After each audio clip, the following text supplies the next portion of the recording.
Hello and welcome to Chuck's Diecast Car and Model Reviews. Today we're taking a look at a very interesting car. This is the Lamborghini Reventon. This particular model is made by Bburago. The Lamborghini Reventon was a limited production car that came out, probably close to 20 years ago now. They only made 20 of them. Now, this was kind of the start of the era where manufacturers started to make these very limited edition model cars for a huge price. You know, these cost $2 million a piece. Before, they would stick a wing on a Countach and call it a special edition or whatever. But here they essentially built a whole new chassis on top of the Lamborghini Murcielago chassis and sold it for, 4 or 5 times as much as, a regular Murcielago.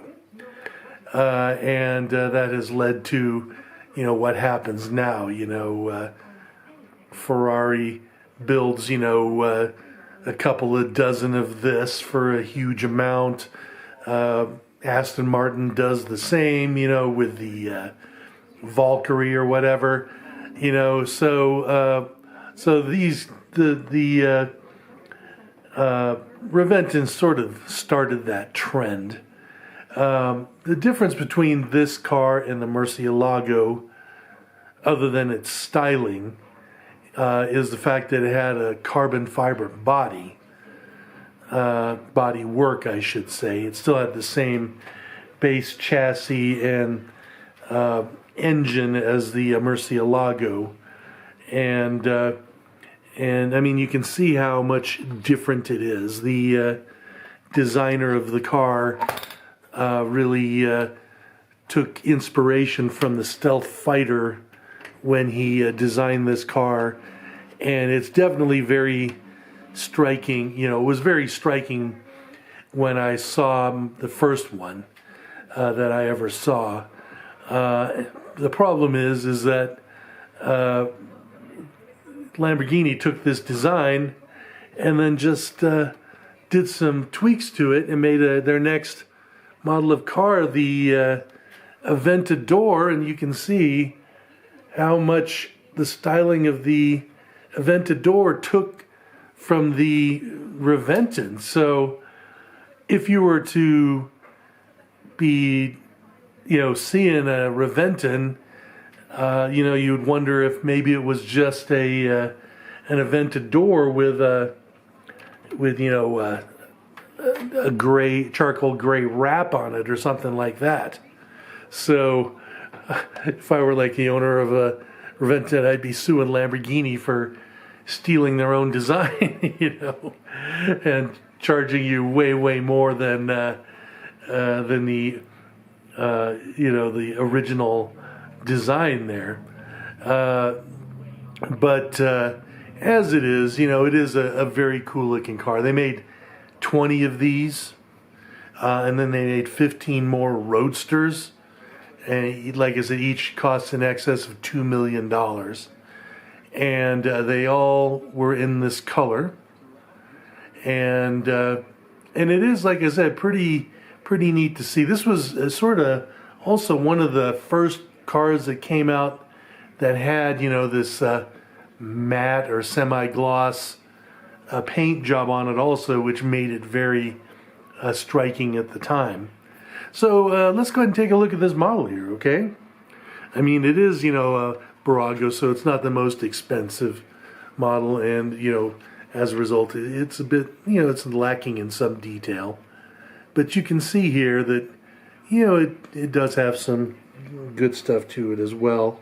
I mean, the brake rotors look really good there. These metal wheels with the carbon fiber blades look, pretty decent also, and the Lamborghini badging in the center cap looks good there too. The tires are unbranded, but you can see just how low profile these tires are. Also, I assume that's either a turn signal or a running light, but it's just a sticker. Okay, so that's not the best, but you look at it from the front and you can see that striking looking front end, a very, very cool looking. But the headlights here really aren't the best. They definitely are lacking. But there is an opening trunk here, as you can see. Not much to see in there, of course, as with any supercar that has a trunk in the front, but it is there. You look at the rear of the car, and this is actually my favorite aspect of the car. I mean, that's very, I guess you'd say, sci-fi looking. These taillights look super, super cool. The exhaust, hexagonal shaped exhaust is really neat. You can see the diffuser at the bottom with the carbon fiber texture, which isn't bad. You can see this Centro Stile license plate, which is kind of fun. And then when you open up the engine bay, you'll see basically a Lamborghini Murcielago V12, which, when you think about it, goes all the way back to the original V12 Lamborghinis from the 1960s. It's based on the same V12, which is very, very wild to think. But, it's a fairly decent detail in there. You get the carbon fiber texture on the inside of the engine bay. The valve covers, or intake looks pretty good there with the Lamborghini badging there too. So not too bad. I mean, there's really not that much to see because the engine fills so much of the engine bay. And, of course, this has the scissor doors like every other Lamborghini supercar since the Countach. So we'll go ahead and open these. And you will see, first of all, the inside of the door has the name of the car in it in case you're driving the car and you forgot the name of the car you're driving. Detail on there looks pretty good. And, you can see the speakers, the door handles. The wing mirrors look very nice there too. And then when you look at the interior, I mean, it's not bad. A nice thing about this is it is an early supercar, so it doesn't have a bazillion buttons all over the steering wheel. So that's in its favor. You can see the detail on the pedals looks good. Detailing on the dash looks pretty decent there too. Center console, that looks all right there too, and so do the seats. And you can see well, it's hard to get it in focus there, but there is badging on the headrest there too. And when you look at it from the other side, again, there's the detail on the interior.